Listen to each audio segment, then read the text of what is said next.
Consequently, notwithstanding the possibility of a post-Trump political pivot, a shift in U.S. policy toward China will not be easy to execute. At the same time, I would argue that a change in U.S. political leadership should be seen as an opportunity.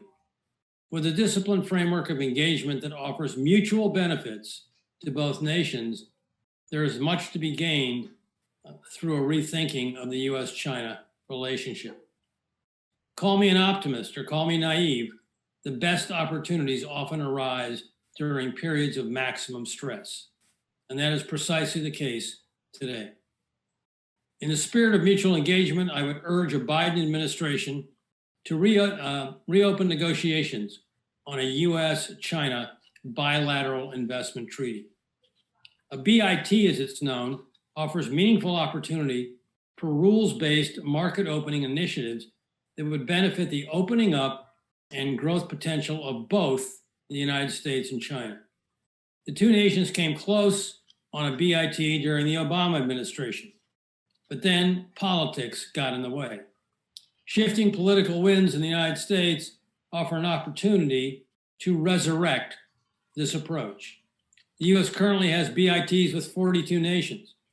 China has BITs with 145 nations. Both nations clearly recognize the benefits of enforceable rules-based frameworks of market access that BITs provide. It is high time for the two largest economies in the world to seize this moment. Both sides would also need to temper protection of domestic industries from foreign competition. China's recent commitment to reduce its so-called negative list is encouraging in that regard.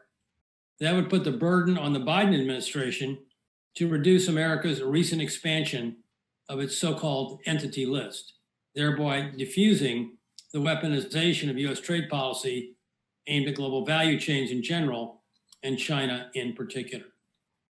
Most of all, opening up strategies for China or for any other country must be framed as mutual opportunities for collective engagement.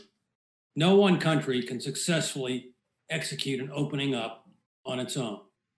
China gained so much from its first wave of opening up because the world was ready and willing to welcome China into the global trading system. As I have stressed, today's climate is less welcoming, less hospitable. A higher level of opening up, as you and China now call it, must be acutely sensitive to a much tougher global response. This will work only if distrust can give way to a renewal of mutual trust. This won't be easy, but shame on us if we squander the opportunity. I'm hopeful that we will look back on this period as critical in deepening our own understanding of China and the world in which China is engaged.